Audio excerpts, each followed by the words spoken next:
താളം ജീവിതമാക്കിയ വ്യക്തിത്വം ഗുരു സാങ്ക്യുസാങ് പോങ്ക്യനേർ, പത്മശ്രീ ജേതാവ് 2026. ഒരിക്കൽ ലോകം മറ്റൊരു താളത്തിലായിരുന്നു സഞ്ചരിച്ചത്.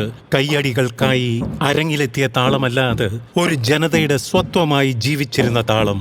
തലമുറകൾ കടന്നുപോയിട്ടും നാഗജനതയുടെ മലകളും മനസ്സുകളും ആ താളം സൂക്ഷിച്ചു. പക്ഷേ അതൊരു ദിവസം ഇല്ലാതായാൽ 1945 മാർച്ച് 23 ഒരു ചെറിയ ഔനാഗ ഗ്രാമത്തിൽ ജനിച്ച കുട്ടി സംസ്കാരത്തെക്കുറിച്ച് പഠിച്ചല്ല, മറിച്ച് അതിൽ ജീവിച്ചാണ് വളർന്നത്.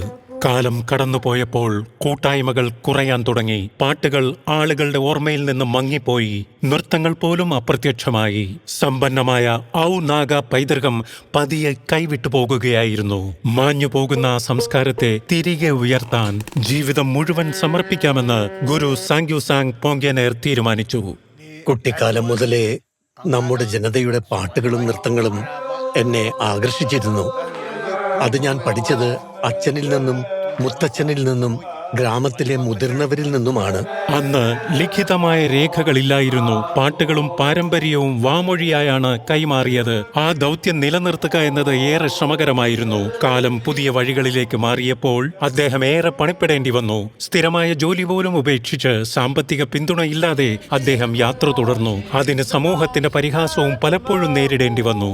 എത്ര വെല്ലുവിളികൾ വന്നാലും നാഗരുടെ ആത്മാവ് പോലെ അദ്ദേഹം തളർന്നില്ല. അതൊരിക്കലും പണത്തിനായിരുന്നില്ല.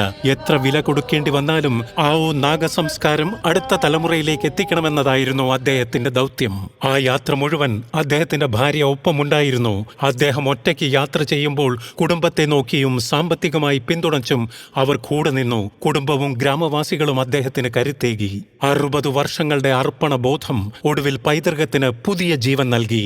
കലാദീക്ഷയും നാഗാവാദിർ വെൽഫെയർ കൾച്ചർ ക്ലബും പോലുള്ള വേദികളിലൂടെ ആയിരക്കണക്കിന് ആളുകൾക്ക് അദ്ദേഹം പൈതൃകത്തിന്റെ താളം പകർന്നു നൽകി. ഇന്ന് അദ്ദേഹം നാഗ ഫോക്ക് സംസ്കാരത്തിന്റെ അഭിവന്ദ്യനായ ഗുരുവായി അറിയപ്പെടുന്നു. അദ്ദേഹത്തിന്റെ ശരിക്കുള്ള ഫോക്ക് സൃഷ്ടികൾ ഇന്ന് പ്രാദേശിക വേദികളിൽ മാത്രമല്ല, അന്തർദേശീയ വേദികളിലും മുഴങ്ങുന്നു. 81 വയസ്സായിട്ടും അദ്ദേഹം ഇപ്പോഴും തന്റെ യാത്ര തുടരുകയാണ്. ഈ പാരമ്പര്യം പഠിക്കാൻ ആഗ്രഹിക്കുന്ന യുവജനങ്ങൾക്ക് മുന്നിൽ എന്റെ വാതിൽ ഒരിക്കലും അടയില്ല. അറിവ് തേടിയെത്തുന്ന ശിഷ്യർക്കെല്ലാം ഇടം നൽകാൻ അദ്ദേഹത്തിന്റെ ചെറിയ വീട് മതിയാകുന്നില്ല. അതിനാലാണ് നാഗ പൈതൃകം വളരുന്ന ഒരു അക്കാദമി എന്ന സ്വപ്നം അദ്ദേഹം ഹൃദയത്തിൽ സൂക്ഷിക്കുന്നത്. സഹായം ലഭിച്ചാൽ അത് യാഥാർത്ഥ്യമാക്കാമെന്ന് അദ്ദേഹം വിശ്വസിക്കുന്നു. കാലം മാറിയെങ്കിലും ആ താളം ഇന്നും ജീവിക്കുന്നു.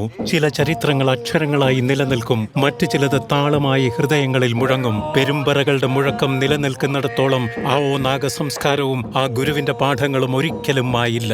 ഗുരു സാങ്ക്യുസാങ് പോങ്ക്യനേർ, പത്മശ്രീ 2026. കോടി കോടി നമസ്കാരം.